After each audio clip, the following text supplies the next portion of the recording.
अस्सलामुअलैकुम। आज के एपिसोड में आपको खुशामदीद। आज हमारे साथ मौजूद हैं शब्बीर ज़ैदी साहब। इनका बहुत शुक्रिया, इन्होंने अपने कीमती टाइम से हमारे लिए वक्त निकाला। हर इंसान की ज़िंदगी में एक ऐसा शख्स होता है जो उसको मोटिवेट करता रहता है या फिर किसी मकाम तक लेके जाता है, जिसमें हमारे वालिदैन होते हैं, असातिज़ा होते हैं। और इनका भी जो रोल है वो एक उस्ताद से कम नहीं है, क्योंकि एडिशनल डायरेक्टर हैं सिविल सर्विस एकेडमी के। तो बहुत शुक्रिया, आपने थैंक यू। अपने कीमती वक्त में से हमारे लिए टाइम निकाला। तो स्टार्ट करते हैं। पहले तो जब मैं आपका पोर्टफोलियो देख रहा था तो मुझे समझ नहीं आ रही थी कि मैं आपका किस तरह समराइज़ करूं। तो मैं आपको बता देता हूं कि इन्होंने मास्टर्स किया हुआ है पंजाबी में, इंग्लिश में और उर्दू में। इनका एमफिल है पब्लिक एडमिनिस्ट्रेशन में। इनकी पीएचडी है एजुकेशन में, और साथ इन्होंने एलएलएम भी किया हुआ है। तो जैक ऑफ ऑल ट्रेड्स कह सकते हैं। और अगर मैंने कोई कुछ छोड़ दिया हो आपके इंट्रोडक्शन में तो वो भी आप करवा दीजिए। थैंक यू, बहुत शुक्रिया आपका। ज़िंदगी एक मुसलसल जद्दोजहद का नाम है, बिल्कुल और हमेशा एक्सपेक्टेड आउटकम और ऑब्जर्व्ड आउटकम में फ़र्क होता है। बिल्कुल ज़िंदगी का आगाज़ इंसान किसी मोटिवेशन के साथ, किसी ऑब्जेक्टिव के साथ शुरू करते हैं, लेकिन बाज़ औक़ात ज़िंदगी जो होती है आपको मुख्तलिफ़ ज़ावियों से उसका समत तयन करती है। बिल्कुल तो जिस तरह आपने तारुफ़ करवाया, यकीनन कि एक तरफ मैं लिटरेचर को पढ़ रहा हूँ। बिल्कुल इससे पहले मैं बता दूँ कि इससे पहले मैंने बीएससी डबल मैथ फिज़िक्स किया। साइंस के बाद मैं एकदम सही सही शिफ्ट माशाल्लाह। हुआ और ये लिटरेचर की तरफ, और फिर यहाँ से फिर लॉ की तरफ, और फिर एजुकेशन की तरफ। तो एक ऐसा महसूस होता है कि मैं आपको लग रहा होगा जैसे कि मेरी कोई सामत मुतय्यन मेरी नहीं थी शुरू से। बिल्कुल लेकिन बुनियादी तौर पे ये दौर एक अवेयरनेस का दौर है। या इस दौर के एग्जैक्टली अंदर हम जैसे माशाल्लाह पढ़े लिखे लोग अपने बच्चों की बिल्कुल किसी समत का तयन करके हम उसकी तरबियत करते हैं कि इसने आईटी फील्ड में जाना है, इसने अकाउंट्स में जाना है, इसने इस फील्ड में जाना है। जिस दौर में मैंने आगाज़ किया, यकीनन वो भी बहुत उसमें अवेयरनेस थी, लेकिन आज की तरह की आईटी टेक्नोलॉजी ये चीज़ें थी। हमारे बिल्कुल वालिदैन इतने ज़्यादा सेल्फ अवेयर नहीं थे। 2 या 3 प्रोफेशन ही मशहूर होते थे, आपको पता है, जिसमें या इंजीनियरिंग तो आपने डॉक्टर मेडिकल। बनना है या इंजीनियर।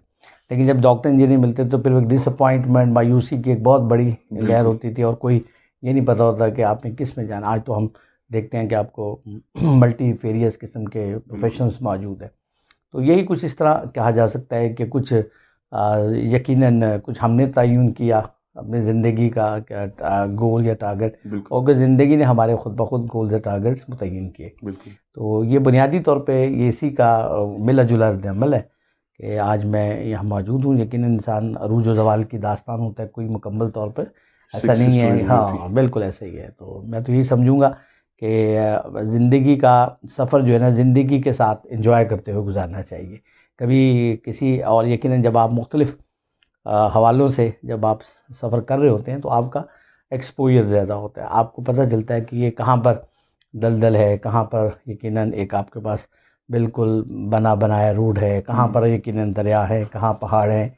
और ये ज़िंदगी की खूबसूरती भी इसी का नाम है। अगर आप एक ही यकीनन एक शख्स जो होता है, वैसे भी आप देखते हैं कोई कोई उसके अंदर फ़नकाराना सलाहियतें होती हैं, किसी में लिटरेचर का लगाव होता है, किसी का पोइट्री में होता है, किसी कोई जो होता है कि वो मुख्तलिफ़ किस्म के फ़न सीखता है, किसी को बिल्कुल गाने का शौक़ होता है। तो लेकिन आप ये नहीं कह सकते कि वो यकीनन अपनी मंजिल से हटा हुआ है, बल्कि उसने तमाम मनाजिल को, तमाम चीज़ों के साथ मिलकर उसे ज़िंदगी को जो है उसने तामीर किया है। बिल्कुल। मैं तो इसी तरह मिसाल दे सकता हूँ। जी। अच्छा, आपको वैसे अभी कुछ लगता है वैसे ऑन लाइटर नोट के आप कोई और डिग्री भी कर सकते हैं, किसी देखें और चीज़ की तरफ शौक हो आपको? देखें एक चीज़ है डिग्री, ठीक है। यकीनन हम जिस दौर में रहे हैं, डिग्रियों की बड़ी अहमियत बिल्कुल है जॉब के हवाले से।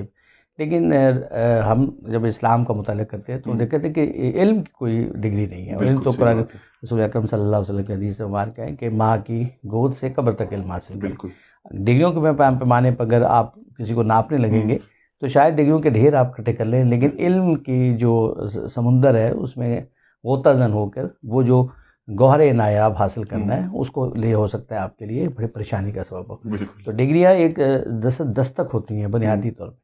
पीएचडी है या फिर कोई मास्टर्स है या एमएस है या किसी किस्म की डिग्री मैंने, अब वो तो वो बुनियादी तौर पे एक आगाज़ होता है कि अब हम इसके इब्तदाई मरहले में है। सही। और यकीनन जितना इंसान पढ़ता आगे जाता है जाता तो मज़ीद उसमें जो होती है निखार आता रहता है। और हमारे बुज़ुर्ग देखें, चाहे आप पोइट देख लीजिए, सूफियाना शायर देख लीजिए, या बड़े बड़े वो देख लीजिए, तो डिग्रियाँ तो नहीं थी, बिल्कुल। लेकिन इल्म उनका, उनके ऊपर कई कई PhDs, कई कई जो है डिग्रियाँ हुई हैं।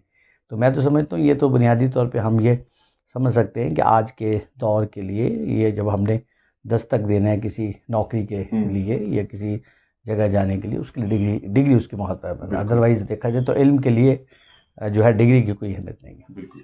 अच्छा, आपने अपनी अर्ली एजेस में अभी तक आपने एजुकेशन को रिस्पॉन्सिबिलिटी लिया या बर्डन लिया? देखें, ये भी एक बड़ा ही आपका क्रिटिकल क्वेश्चन है। बिल्कुल। जब इंसान की मुख्तलिफ डेवलपमेंट की एजेस होती है ना, तो कहीं इसको बर्डन लिया जाता है, कहीं एज ए रिस्पॉन्सिबिलिटी लिया जाता है, कहीं इससे आप एंजॉय कर रहे होते हैं। ठीक है, तो मैं कहूँगा इंसान की ज़िंदगी के तीनों मराहिल हैं। ठीक है, शायद बचपन में जब स्कूल जाते थे तो माँ बाप जो थे डांटते थे और उस वक्त हमारी तवज्जो नहीं होती थी, तो बीच में आपको पता है कि डांट डपट भी होती, मारपीट भी होती थी। ठीक है, तो उस वक्त हम यकीनन बर्डन लेते थे। बिल्कुल। लेकिन जब अच्छी उसका शौक़ पैदा हो गया, ठीक है, पढ़ाई का, तो यकीनन जो था उसको फिर हमने एंजॉय करना शुरू कर दिया। और उसके बाद जब यकीनन देखते हैं कि ये तालीम जो है वो बुनियादी तौर पे इस बात का तकाजा करती है कि जो आपके पास, जैसे आपने कहा कि डिग्री है, कम से कम डिग्री के मुतल्लिका आपको बुनियादी तालीमात हैं या नहीं। अगर बुनियादी इल्म है तो एक ज़िम्मेदारी भी बन गई कि दुनिया के सामने डिग्री को अगर हम प्रेजेंट करते हैं तो डिग्री के पीछे जो इल्म है क्या वो भी हमारे पास है या नहीं है, तो जिम्मेदारी भी है क्लास से। बिल्कुल सही बात है। आपने खुद कम्पिटिटिव एग्ज़ाम दिया था? जी, देखें, बुनियादी तौर पे इंसान की, मैं कहूँ हर वक्त इंसान इम्तिहान में है। ठीक है, लेकिन अगर हम कम्पिटिटिव इम्तिहान की बात करें तो यकीनन बहुत सारे मराहिल हैं। इंसान PMS देता है, CSS देता है, या हमारे सेक्शन ऑफिसर प्रमोशन एग्ज़ाम देते हैं, तो यकीनन मुकाबला ही हर वक्त है। और यकीनन मुकाबले की फ़ज़ा में ही आपको अपने आप को आगे निकलेंगे तो अपने आप को कुछ साबित कर पाएंगे। ठीक है, यकीनन एक मुकाबले का इम्तिहान दिया जिसमें यकीनन अल्लाह ताला ने यकीनन कामयाबी अता की, और यही वजह थी कि मैं मतलब सेक्रेटेरिएट वो ऑफिस मैनेजमेंट ग्रुप का हिस्सा बना, और उसके बाद आज 19 ग्रेड में हम सेक्रेटरी ग्रुप में हूँ। यकीनन आगे अल्लाह ने चाहा तो यकीनन आगे तरक्की होगी, लेकिन मैं इससे ज़्यादा बिलीव करता हूँ।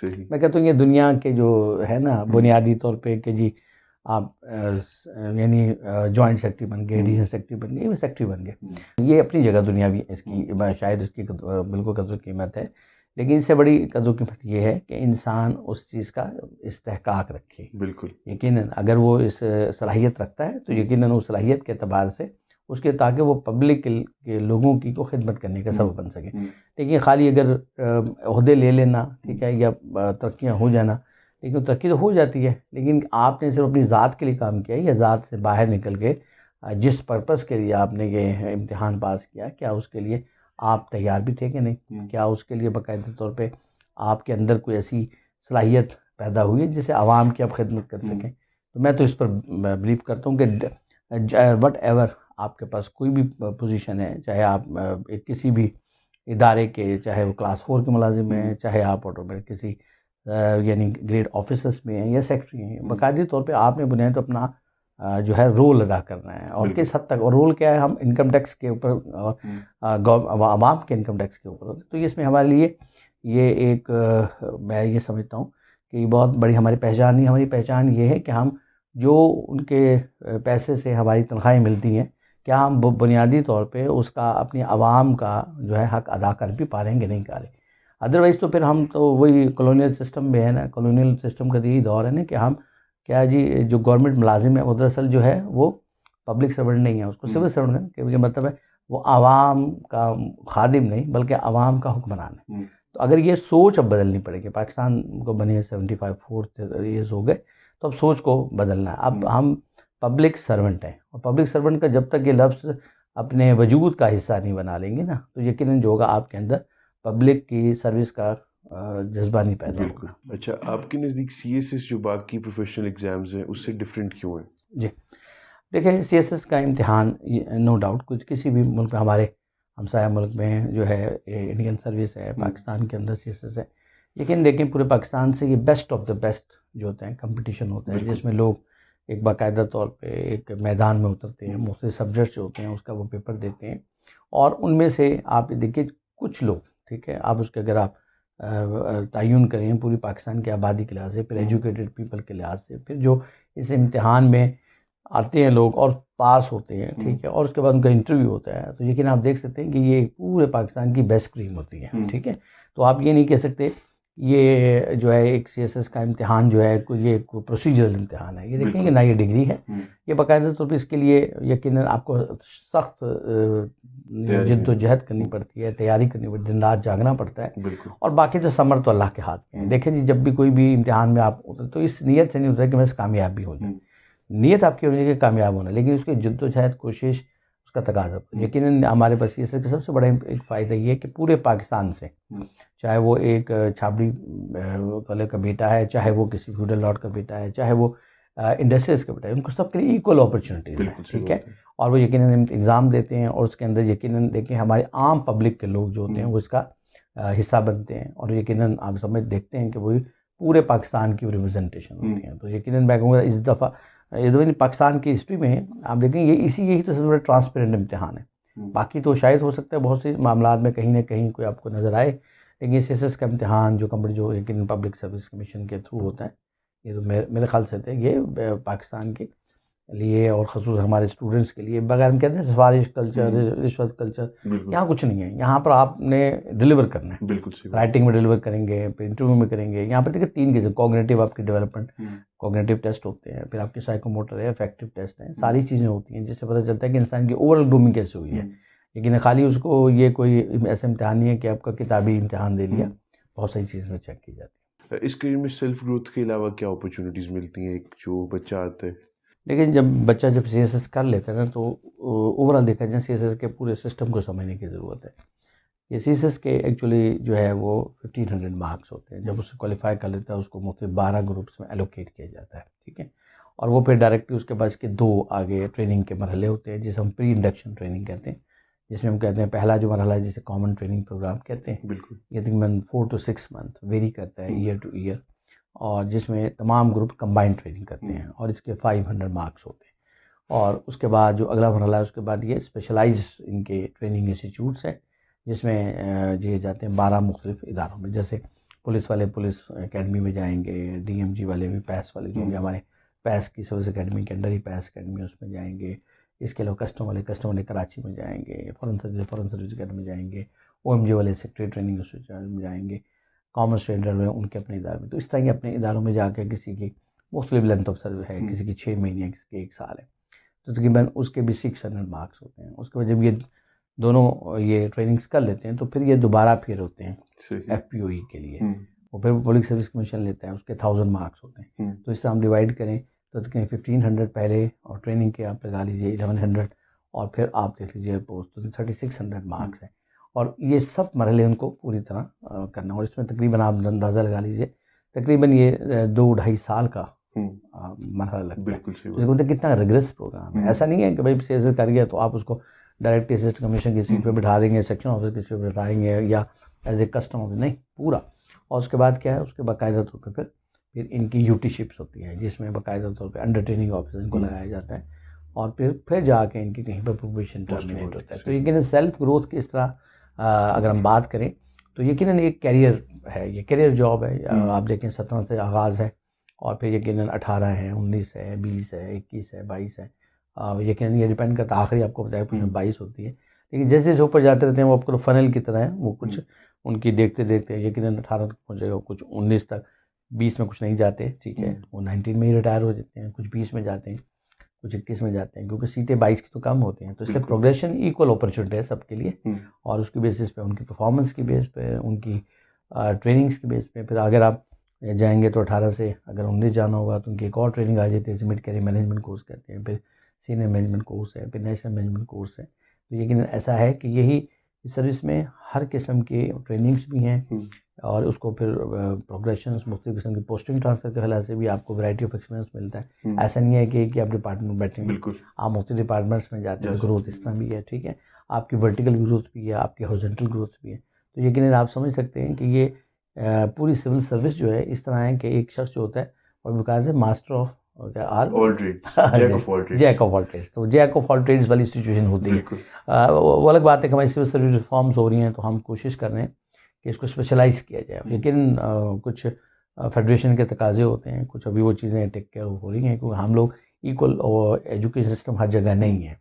तो यकीनन इसके यहाँ पर कोई सिस्टम, अगर मेरिट पे बात करें तो यकीनन इसके लिए हम कहेंगे तो मेरिट तो है, लेकिन विद कोटा सिस्टम है यकीनन, क्योंकि हम बलूचिस्तान, KP और फाटा के लोगों को यकीनन वो अपॉर्चुनिटी नहीं है जो कि शहरों में, अर्बन एरियाज़ में, जैसे हम देखते हैं कराची, लाहौर, ठीक है, फैसलाबाद, इन शहरों में मौजूद हैं। तो लेकिन वो बेचारे देहातों से लोग आते हैं, तो इसलिए उनके लिए बाकायदा कोटा मुतयन किया, इवन वुमेन का कोटा मुकर्रर किया गया। तो जो भी हमारा लेस यानी डिप्राइव्ड एरियाज़ है, या फिर यकीनन समझ लें कि उनको बेहतर अपॉर्चुनिटी लाने के लिए विद इन दैट ग्रुप, ताकि वो इक्वल फेडरेशन का उनके अंदर कोई किसी किस्म की वो चीज़ डिप्रीवेशन ना पैदा हो। अच्छा, आपको मतलब कई नौजवान देखने को मिलते होंगे एकेडमी में, तो आपको क्या लगता है कि जो हमारी नई नस्ल है वो अपलिफ्ट कर रही है या फिर नीचे जा रही है दिन ब दिन? ये बहुत आपने बड़ा कॉम्प्लिकेटेड क्वेश्चन है। लेकिन ये अगर मैं इसको ऑब्जर्वेशन बात करूँगा तो शायद हो सकता है आप कहेंगे सर 22 लें, क्योंकि ये फिर मेरी एक ज़ाती ऑब्जर्वेशन होगी, लेकिन ये चीज़ एविडेंस प्रूफ है। क्योंकि कोई भी आप किसी की बात करें तो सोसाइटी से उसको अलग नहीं देखा जा सकता। हम कहते हैं कि जी हमारे माशरे के अंदर जो है मतलब है कि यानी गवर्नमेंट सेक्टर ऐसा हो गया है, तो गवर्नमेंट सेक्टर भी तो उस सोसाइटी का हिस्सा है। बिल्कुल। हम कहते हैं जी हमारा जो लोग टैक्स जमा नहीं कराते हैं, तो वो टैक्स जमा वो भी सोसाइटी का हिस्सा है। इसका मतलब कोई भी आप किसी भी सेगमेंट ऑफ सोसाइटी को उस सोसाइटी से अलग नहीं देख सकते। ठीक, आप ये नहीं कह सकते कि जी पब्लिक सर्वेंट हो, उसके अंदर वो क्वालिटीज़ हों जो कि यकीनन किसी UK के पब्लिक सर्वेंट में होती हैं या अमेरिकन के होती हैं या उसके होते हैं, ऐसा नहीं है। क्योंकि जो भी चीज़ होगी उस कॉन्टेक्स्ट में, उस सोसाइटी में, उस कल्चर के मुताबिक उसको अंडरस्टैंड करने की ज़रूरत है, अदरवाइज़ तो हमारे पे मिसलर्निंग होगा।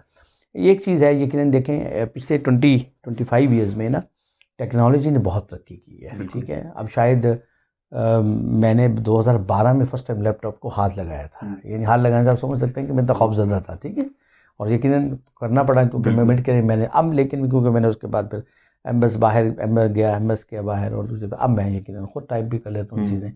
अब नया बच्चा जो आ रहा है, यकीनन मैं ये कहूँगा कि जो भी अभी एकेडमी में बच्चे आ रहे हैं, ठीक है, उसके अगर वो हमसे बहुत ज़्यादा स्मार्ट है, स्मार्ट इन दिस सेंस में कि वो स्पेसिफिक हैं, मेजरेबल हैं, उनके बाद टारगेट है, सब कुछ है, यानी कॉग्निटिव बहुत अच्छे हैं। कॉग्निटिव लिए देखा जाए तो उनके यकीनन कोई हार्वर्ड से पढ़कर भी आ रहा है, कोई हो सकता है कि मतलब फैसलाबाद के हमारे आम पब्लिक यूनिवर्सिटीज़ कॉलेज से भी आ रहा है। इसलिए जब वो एक दूसरे के साथ वो जब करते हैं तो उसके अंदर जब पढ़ते हैं उनका पीयर जो होता है प्रेशर बहुत होता है, एक दूसरे से बहुत लर्न कर रहे होते हैं। बस अगर डेफिशिएंसी जो मुझे नज़र आई है ना, वो यकीनन ये है कि अब एथिकल वैल्यूज़ जो है ना वो कम्प्रोमाइज़ हो रही है। बिल्कुल। अब आप देखते हैं कि हमारा बच्चा, शायद हमारे दौर में अगर कोई टीचर है, कोई इंस्ट्रक्टर है, कोई बड़ा है, तो उसमें ये एक था कि आप उनका एहतराम करते थे, सलाम करते थे, ख्याल करते थे कि अगर कोई बड़ा है तो सिगरेट भी नहीं पीनी है, साइड पे हो जाना। ठीक है, ये अब कल्चर चेंज हो रहा है, क्योंकि अब ये जो ग्लोबल कल्चर आया ना हमारे, जिसमें आपके पास पूरा दुनिया एक वो मोबाइल के अंदर है। ठीक है, अब यकीनन जब वो बच्चा देखता है कि यहाँ तो उन सोसाइटीज़ में ये हो रहा है, तो वहीं पर ऑप्ट करने की कोशिश करता है। ये रेजिलेंस भी आती है, कुछ मुकाबला भी होता है, लेकिन एक चीज़ हो रही है कि सोसाइटी बहुत ट्रांजिशन फॉर्म में आ गई, अब ट्रांसफॉर्म होती जा रही है। अब पॉजिटिव हो रही है, नेगेटिव हो रही है, एक क्वेश्चन है इसके ऊपर। मैं कहूँ कुछ चीज़ों पॉजिटिव हो रही है, लेकिन ज़्यादा कुछ चीज़ों नेगेटिव भी हो रही है। अब एथिकल वैल्यूज़ में आपको कैसे डील करना है अपने सीनियर के साथ, आपको अपने कुलीग के साथ डील कैसे करना है, आपको जूनियर के साथ कैसे लेके चलना है, आपके जो यानी कल्चर ऑफ जो होमोजेनिटी होता था पहले, ठीक है, वो कैसे लेके चलना है। ठीक है, अब ये चीज़ें चेंज होती हैं। फिर हम बुनियाद पे आल्दो हम एक आइडियोलॉजिकल नेशन हैं, ये तो कोई शक नहीं है कि हमारे बुनियाद पे कि हम कॉन्स्टिट्यूशन इस्लामिक रिपब्लिक पाकिस्तान की बात करते हैं, लेकिन अभी हम कंफ्यूज्ड हैं। अभी बुनियादी तौर पर क्योंकि कैपिटलाइजेशन, कम्युनिस्ट और ये तमाम चीज़ें हम ज़हनी तौर किताबें कुछ पढ़ रहे हैं। ठीक है, डायरेक्शन कुछ है, चीज़ें कुछ हैं। ठीक है, अभी कोई रेजिमेंटल तो ट्रेनिंग नहीं हो रही ना, कि जैसे काकून में कोई रेजिमेंटल ट्रेनिंग है तो आपने उनको लड़ाना है। यहाँ पर बुनियादी तौर पर एवरेज एज का जो आ रहा है बच्चा, वो 27 ईयर्स का आ रहा है। आप 27 साल की उम्र में आप उसके नज़रियात नहीं बदल सकते, आप उसको ख्यालात नहीं बदल सकते, उसको आप ट्रांसफॉर्म नहीं कर सकते कि भाई आपने इसी तरह पर बिहेव करना है, लेकिन उसको ट्रिगर कर सकते हैं। ट्रिगर कैसे कर सकते हैं? आप रोल मॉडल खुद होंगे आप, तो यकीनन लोग आपको बताएंगे ये चीज़ आपको ऐसे मूव करना है, ऐसे मूव नहीं करना, ठीक है। फिर इंसान की एक पता है कि लिबर्टी है, जिस तरह वो उसको ऑप्ट करे, ये उसका अपना एक मतलब है, सोच है। सही बात है।